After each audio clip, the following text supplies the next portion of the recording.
Olá pessoal, vamos a mais um vídeo. Bem-vindo todos aí ao nosso estudo do livro de Mateus, né? Queria apresentar novamente para vocês, na mesma consideração desse universo em que nós temos uma pessoa dentro de um planeta, né? Ou entendamos dentro de uma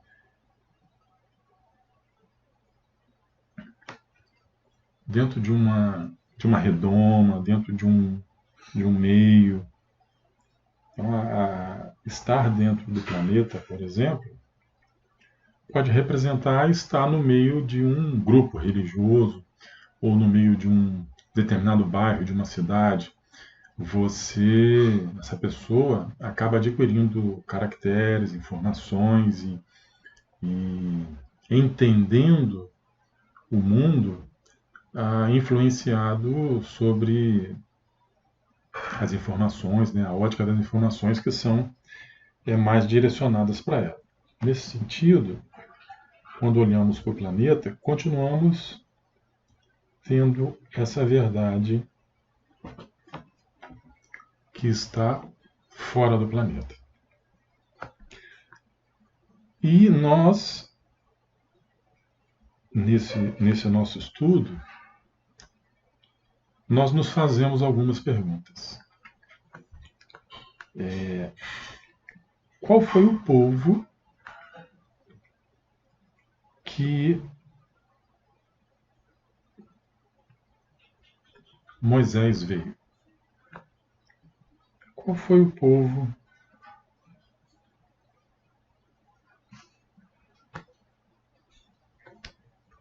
que Abraão, Isaac,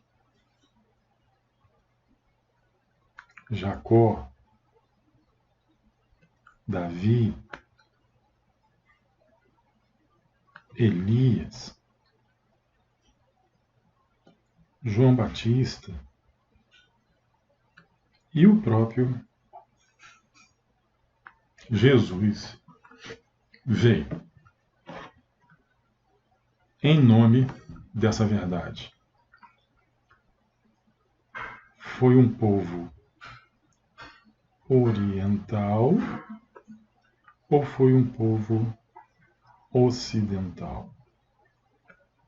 Por exemplo, Roma, Brasil. Mas esses emissários, todos eles, receberam a missão da verdade em suas vidas de um povo oriental, que é chamado povo hebreu, povo judeu.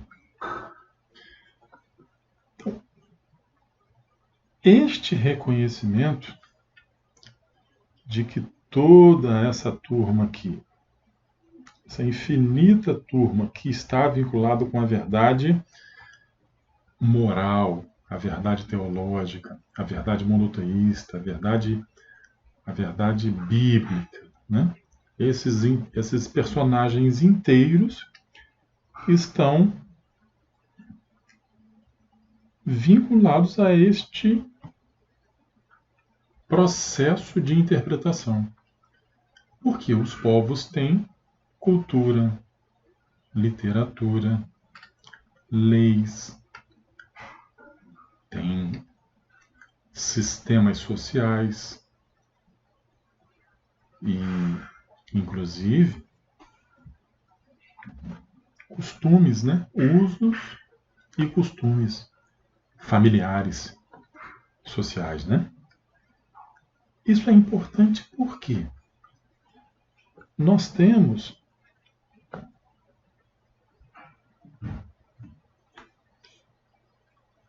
nas revelações que nós já apresentamos um período de uma primeira revelação, o período de uma segunda.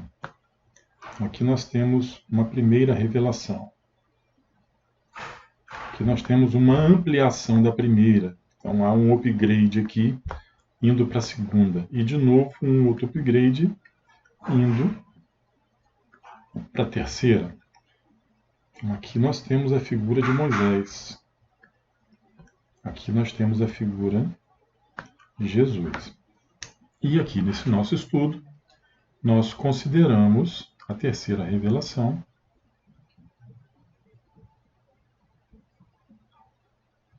as mensagens, as codificações, as comunicações trazidas do plano espiritual. Lembrando, importante lembrar, não se trata de exclusão, mas de somatório de esforços. Ok? Já conversamos sobre isso em outros vídeos. Mas, por exemplo, se nós abrirmos aqui uma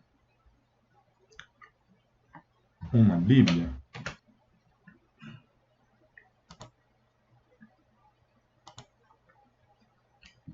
e nós formos em Lucas 24, a partir do versículo 13 do capítulo 24 de Lucas, é onde tem a passagem dos discípulos na estrada de Emaús. E aqui no meio da passagem, esse homem que não foi reconhecido por esses dois discípulos começa a conversar com eles enquanto caminhava com esses dois. E olha aqui, no versículo 27, quando ele começou a falar sobre todas as coisas com esses dois discípulos e conhecedores da Boa Nova.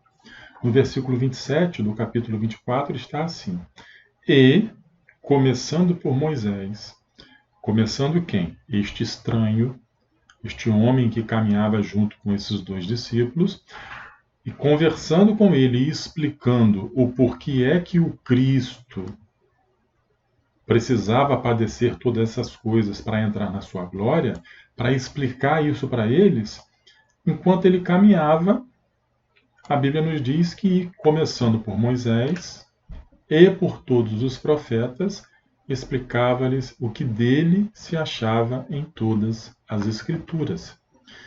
Isso é importante, gente, porque,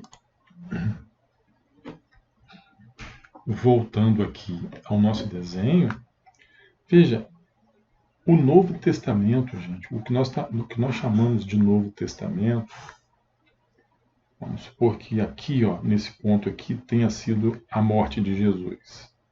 A partir do seu nascimento, mais ou menos com 33 anos, né? E que aqui represente a morte dele. O que nós chamamos de Novo Testamento só começou a ser escrito aqui, mais ou menos a partir de 40, 50 em diante. O Apocalipse, por exemplo, praticamente no fim do século, 100 anos depois do nascimento de Cristo, né? Então, é importante que nós saibamos que o que nós lemos no Novo Testamento ainda não estava escrito e nem foi escrito enquanto Jesus viveu, né? Então, sempre que no Novo Testamento cita que Jesus falava de Escritura, que ele estudava, que ele pregava na sinagoga, não havia Novo Testamento escrito. Então, todas as Escrituras estudadas, comentadas, interagidas e explicadas são referentes ao Antigo Testamento. Eram os únicos escritos que haviam disseminados naquela cultura. Então, Jesus não leu o Novo Testamento. Os discípulos não leram o Novo Testamento. Os discípulos, Jesus, seus pais, as pessoas com quem ele interagiam, os sinédrios, os fariseus, os saduceus, todos naquela cultura só tinham em mãos o Antigo Testamento. Então, onde nós queremos chegar? O Novo Testamento é um relato inserindo Jesus no Antigo Testamento, sobre a forma de cumprimento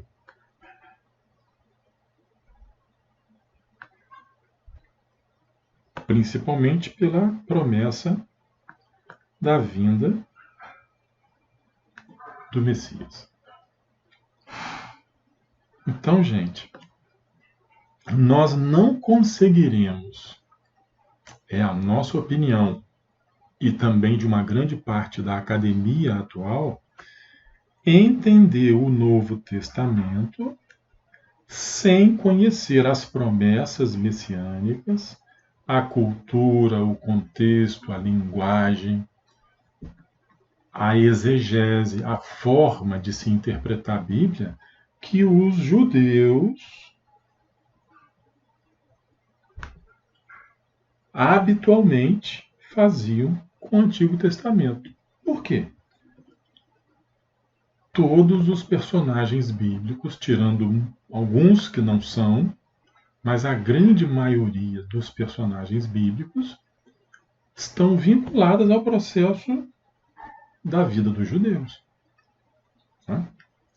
Então nós, na nossa empreitada de estudo do livro de Mateus, nós obrigatoriamente precisaremos voltar ao Antigo Testamento para entender o contexto da passagem do Novo em relação ao Antigo, para poder, a partir desse patamar, acrescentarmos outras informações, mas sempre respeitando o Antigo Testamento e as mensagens trazidas por Deus. Por quê?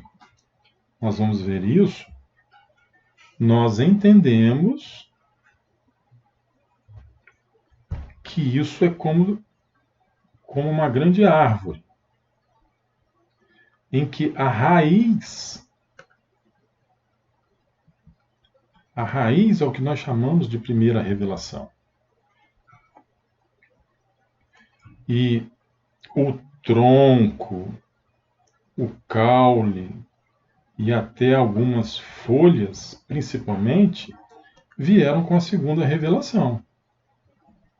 Agora, a árvore completa em termos de fruto para a humanidade, entendamos que cada bolinha dessa aqui seja um fruto, vou botar até de uma corzinha diferente. A frutificação da revelação de Deus para a humanidade, ela ainda não aconteceu. E esse é o papel da terceira revelação.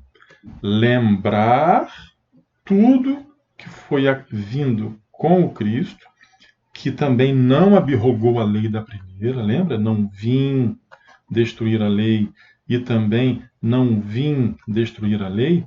A lei de Deus permanece soberana, porque a lei de Deus é universal e imutável. Então nós entendemos que este fruto, qualquer que seja ele, ele tem a seiva que a raiz traz. Essa seiva é judaica.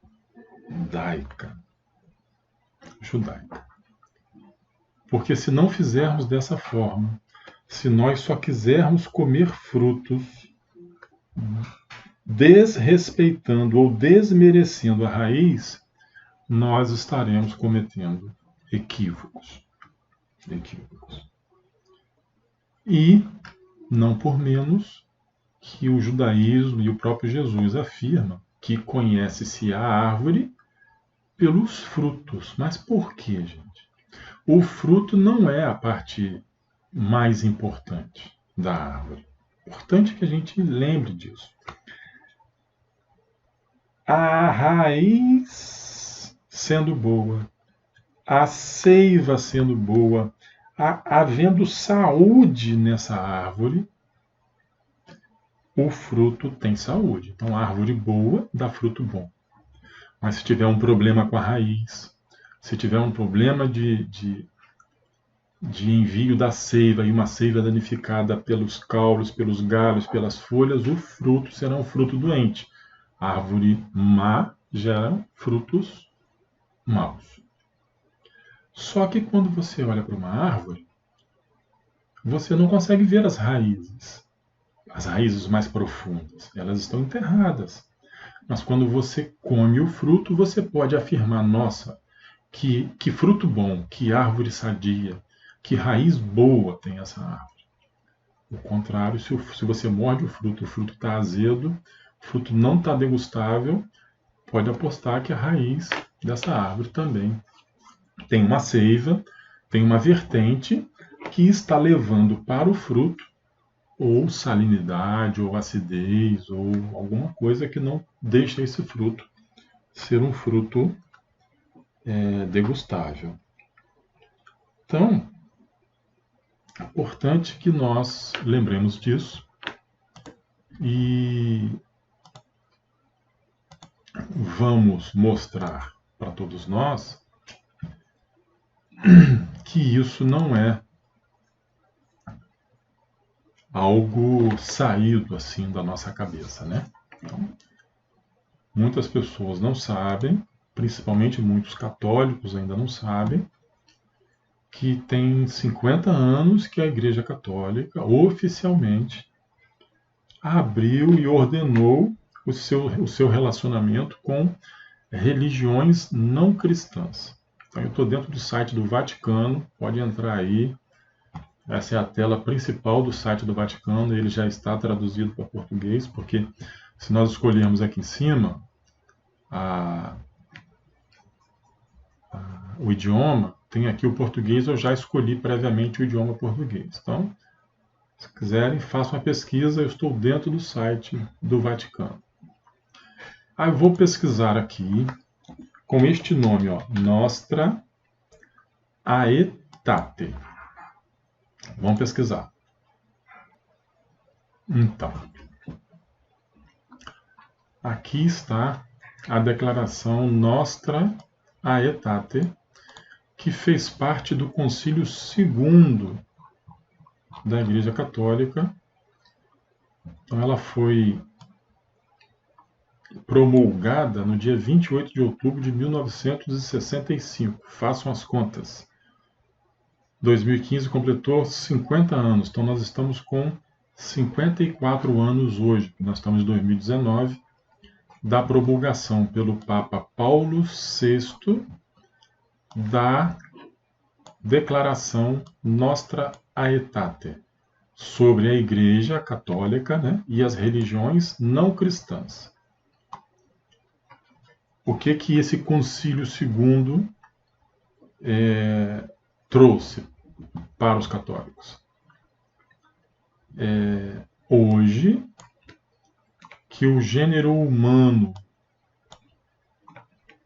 se torna cada vez mais unido e aumenta as relações entre os vários povos, a Igreja considera mais atentamente qual a sua relação com as religiões não cristãs e, na sua função de fomentar a união e a caridade entre os homens e até entre os povos, considera primeiramente tudo aquilo que os homens têm de comum e os leva à convivência. A Igreja Católica, há 55 anos atrás, passou a avisar e a direcionar os olhares dos seus fiéis para que não olhemos mais para as diferenças e busquemos o que os homens têm em comum. Certo? Com efeito, os homens constituem todos uma só comunidade, todos têm a mesma origem, pois foi Deus quem fez habitar em toda terra o inteiro gênero humano. Tem também todos um só fim último, que é Deus. A finalidade, a chegada, o porto, onde a viagem de todos os seres vai culminar, é Deus. Que a todos estende a sua providência, seus testemunhos de bondade e seus desígnios de salvação, até que os eleitos se reúnam na cidade santa, iluminada pela glória de Deus, e onde todos os povos caminharão na sua luz. Os homens esperam das diversas religiões respostas para os enigmas da condição humana, os quais hoje, como ontem, profundamente preocupam seus corações. Que é o homem? Qual o sentido e a finalidade da vida? O que é o pecado?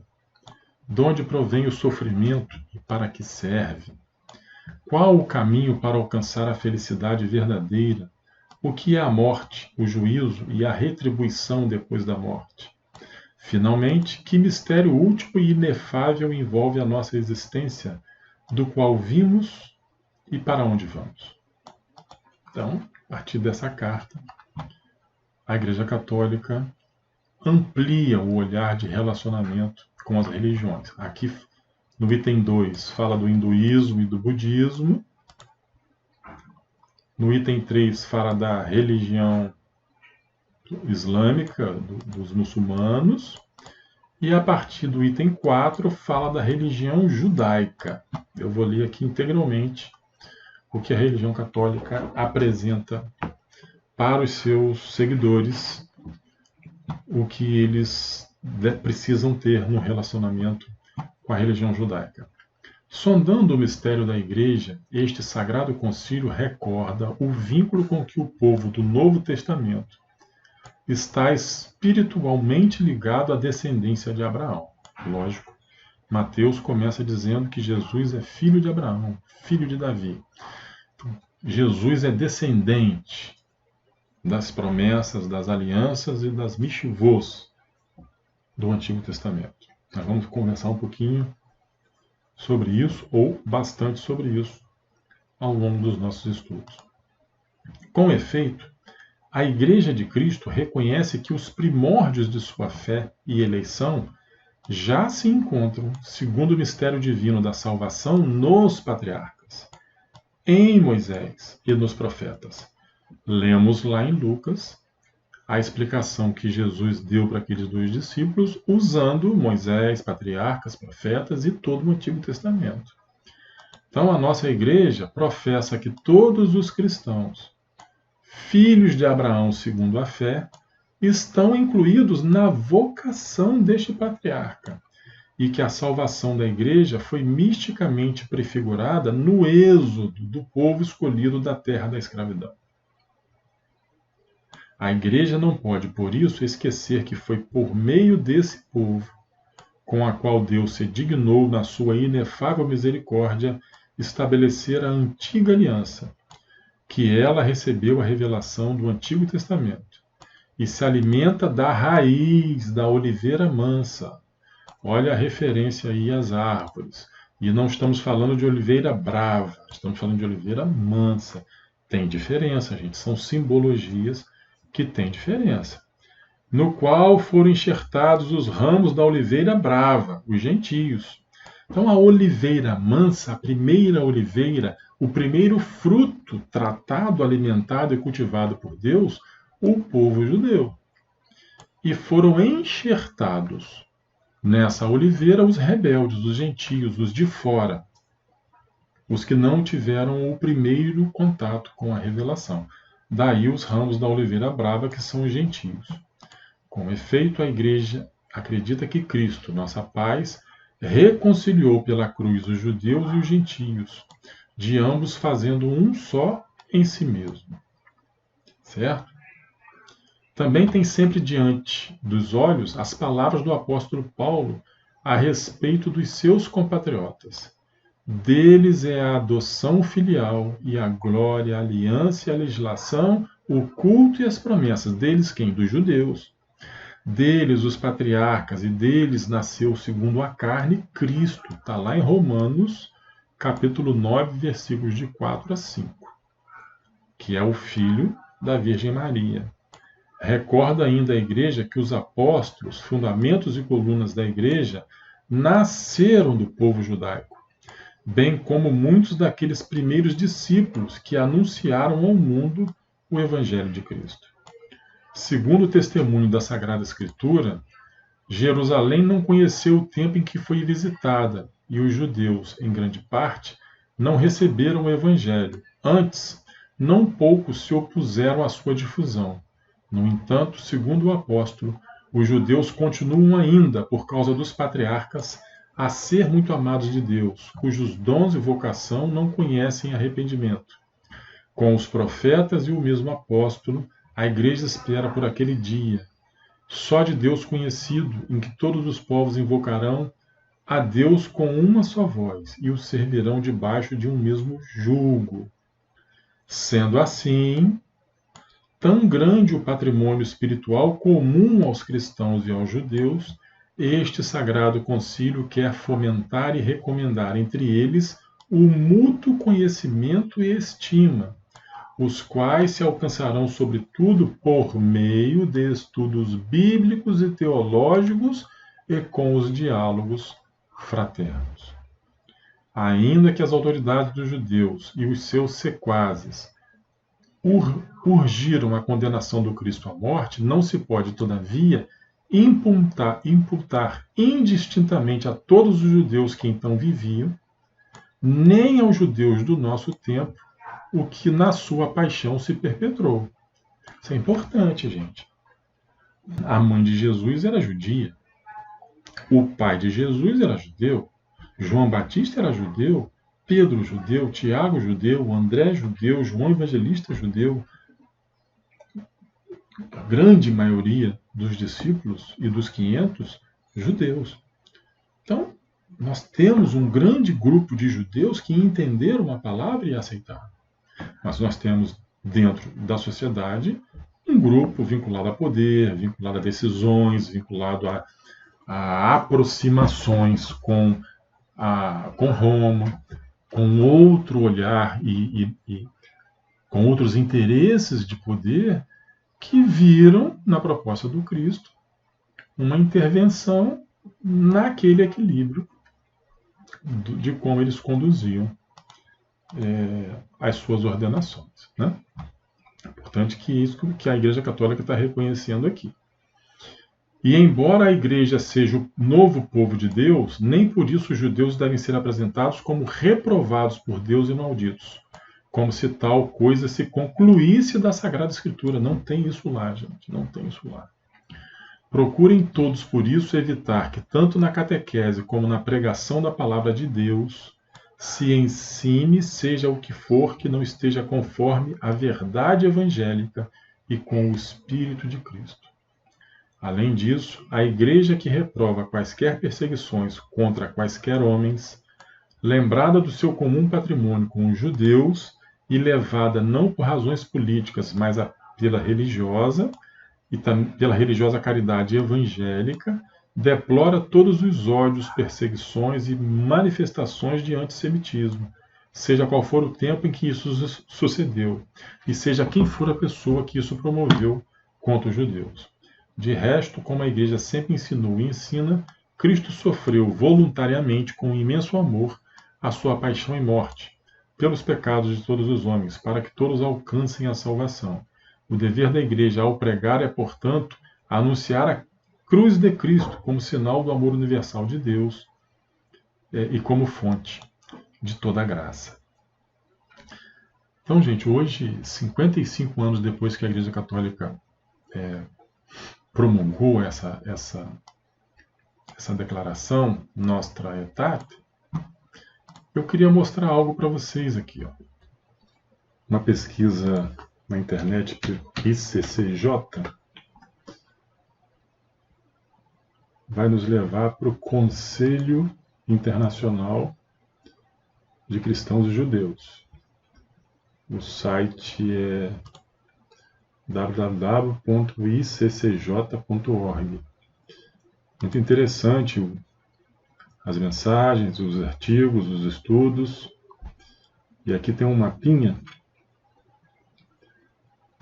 Eu dou um zoom aqui para a gente acompanhar um pouquinho.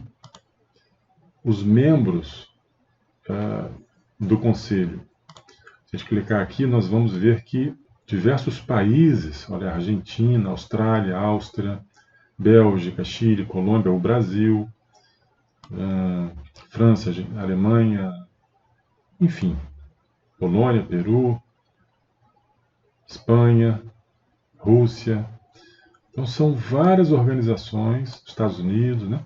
São várias organizações no mundo inteiro, onde entidades e organizações e pessoas, institutos estudam fraternalmente e dividem os estudos, somando esforços entre cristãos e judeus. Né? Mais especificamente aqui no Brasil, neste local aqui, na rua Maurício Francisco Clabin, 235, Vila Mariana, em São Paulo, funciona o CCEJ, Centro Cristão de Estudos Judaicos. Vou ampliar aqui a foto. Está aí. Em São Paulo, neste local, é onde acontecem grandes estudos envolvendo padres, rabinos, e já com uma grande literatura desenvolvida e publicada. Eu vou mostrar a coleção dos livros. Eles também têm um site direitinho, tem Facebook, né? Aqui está o site deles, CCEJ, Centro Cristão de Estudos Judaicos. Quando a gente busca as informações do que é o centro, o Centro Cristão de Estudos Judaicos constitui um núcleo de estudo, pesquisa e ensino superior da tradição cristã judaica. O centro pertence à congregação dos religiosos de Nossa Senhora de Sion, que tem a firme convicção de que, se o cristão conhece bem as Escrituras dentro do seu contexto judaico, pode conhecer melhor o próprio cristianismo e, consequentemente, será um cristão mais autêntico e mais convicto. Aqui é um grupo de padres e que, junto com rabinos, tem sala de aula, tem cursos, cultura judaico-cristã. Eles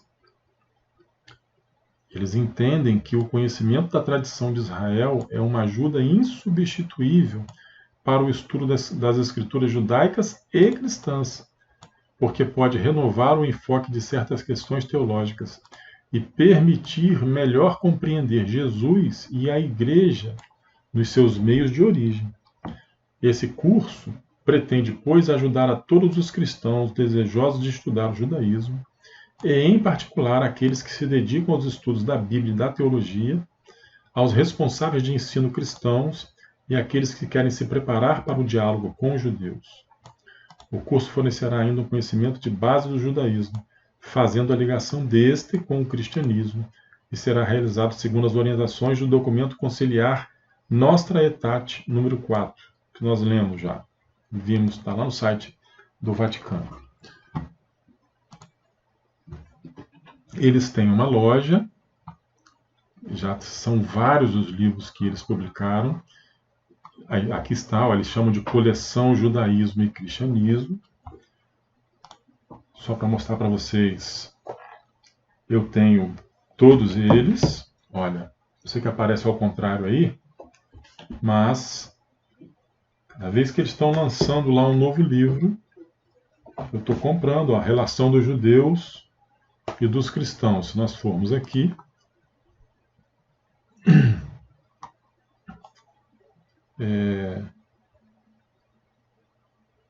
aqui a relação dos judeus e dos cristãos.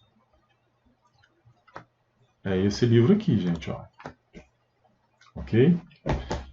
esses estudiosos entendem que sem conhecimento judaico, sem conhecimento do Antigo Testamento, e nós não vamos entrar nos detalhes dogmáticos, já explicamos isso, gente. Nós não vamos entrar nem em dogmas cristãos, nem em dogmas judaicos, nem de nenhuma outra religião. Nossa busca aqui é pelo Cristo, pela moral cristã e pela aliança no nosso coração que ele veio trazer.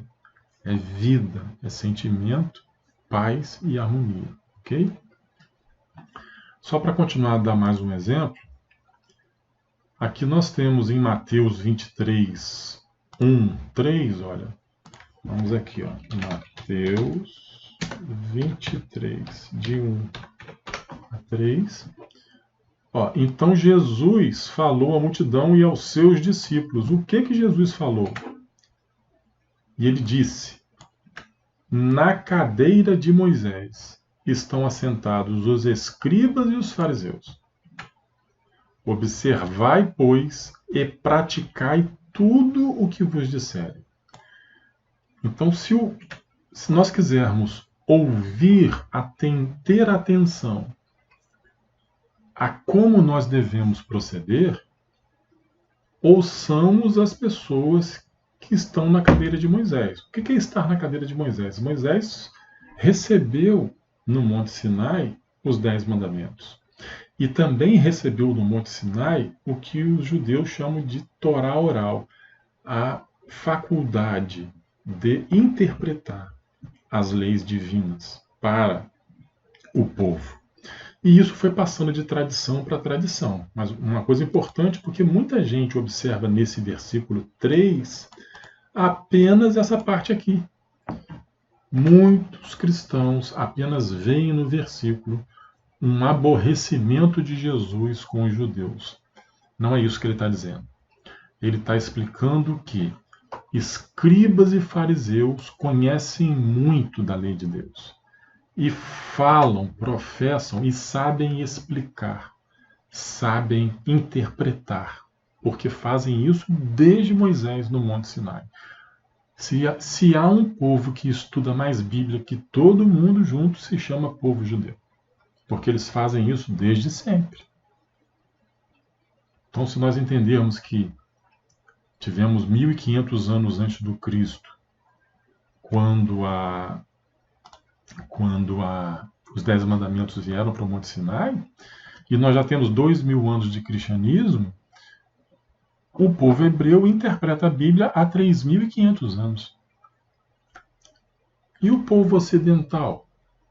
Só começaram a interpretar a Bíblia com um olhar ocidental a partir do primeiro concílio em que Roma adotou a religião cristã como religião oficial.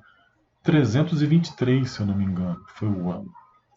Então, cristãos ocidentais, à luz de Roma, têm 1700 anos que interpretam a Bíblia. Os judeus têm 3500 anos, porque eles continuam interpretando. E hoje nós já temos cristãos interpretando o Novo Testamento usando desse arcabouço milenar, que é essa maravilha, que é a possibilidade de olhar para as Escrituras, para o Novo Testamento principalmente, com a ótica do judaísmo. É um outro patamar de interpretação. Então nós vamos fazer bastante uso dessas coisas, né? Então, voltando àquele PDFzinho que estava aqui, olha, os escribas e os fariseus estão sentados na cátedra de Moisés. Portanto, fazei e observai tudo quanto vos disseres. Nós já lemos lá.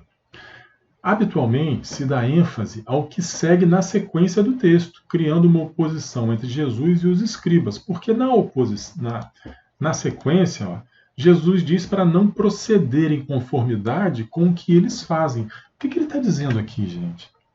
É que um grupo de judeus que detinha dentro do Sinédrio a obrigação e a responsabilidade de ensinar a palavra de Deus, eles pregavam com perfeição e profundidade, mas eles não conseguiam viver, mostrar na sua vida aquilo que pregavam. Então Jesus está deixando claro, ouçam tudo o que eles dizem, mas procedam diferente, porque o que eles fazem não é o que eles praticam. Tá aqui, ó, porque eles dizem e não praticam. Se escribas e fariseus dissessem e praticassem, Jesus ia nesse versículo aqui seria assim, olha: ouçam tudo o que eles estão dizendo e façam tudo o que eles fazem, porque o que eles estão fazendo é exatamente aquilo que eles pregam, mas não era exatamente assim que alguns líderes religiosos daquela época faziam. Mas hoje em dia isso também não é diferente. Quantas pessoas pregam, estão à frente de púlpitos, mas quando você vai ver a vida delas em família, como cidadão, a ética dela diante dos seus negócios, nos seus relacionamentos com seus irmãos, eles não conseguem colocar adiante deles o chamamento divino daquilo que eles sabem na hora que pregam. Então eles não vivem o que pregam. Isso não é uma particularidade, nenhum defeito dos fariseus e dos saduceus. Hoje, é preciso reconhecer, uma grande maioria, sejam cristãos ou não, judeus, islâmicos, os homens, uma grande maioria ainda está distante de praticar aquilo que conhece. Ok? Então, voltando aqui. Habitualmente se dá ênfase ao que segue na sequência do texto, criando uma oposição entre Jesus e os escribas e os fariseus. Porém, uma leitura mais atenta desses versículos, percebe-se que aqui está a chave da correta leitura para o texto que se segue. Ele vai explicar. Jesus está afirmando que os escribas e os fariseus ocupam o lugar legítimo, que é a cátedra de Moisés. Eles representam os verdadeiros intérpretes da palavra de Deus. E, portanto, seus ensinamentos são verdadeiros e devem ser observados. O texto não nos autoriza a criar uma oposição, ao contrário, Jesus aprova seus ensinamentos, não se opõe a eles, ele os confirma. Então, gente, esse é mais um vídeo nosso, desses vídeos iniciais que são preliminares, onde nós temos mostrado com calma, devagar, alguns conceitos que vão nos auxiliar a caminharmos dentro do estudo bíblico propriamente dito, né? Então esse aí é mais um acréscimo onde nós precisamos reconhecer, exatamente como os católicos já fizeram, e nós espíritas também precisamos fazer, porque todos somos filhos de um mesmo Deus, mas precisamos reconhecer que a interpretação, a cultura, a lei divina, o sagrado da revelação divina, a raiz e toda a história do Novo Testamento está desenvolvida sobre e dentro de uma cultura judaica e dentro de legalismos, de quedas, de qualidades e de defeitos judaicos. É neste mundo que nós temos que habitar e trazer para a nossa atualidade. Fazer uma adaptação, para aí sim olharmos para as palavras do Cristo, atualizá-las para a nossa modernidade e olhar para dentro de nós e nos perguntarmos: o que é então que Jesus está querendo dizer para mim? O que é que os discípulos estão querendo dizer para mim quando são eles que estão interagindo? Porque as cartas, as falas, nem sempre são apenas de Jesus, porque há um convívio ali. Ok? Então, fiquem em paz, paz e bem sempre, e que possamos caminhar sempre para a felicidade e para um maior entendimento da lei de Deus em nossas vidas. Obrigado, gente.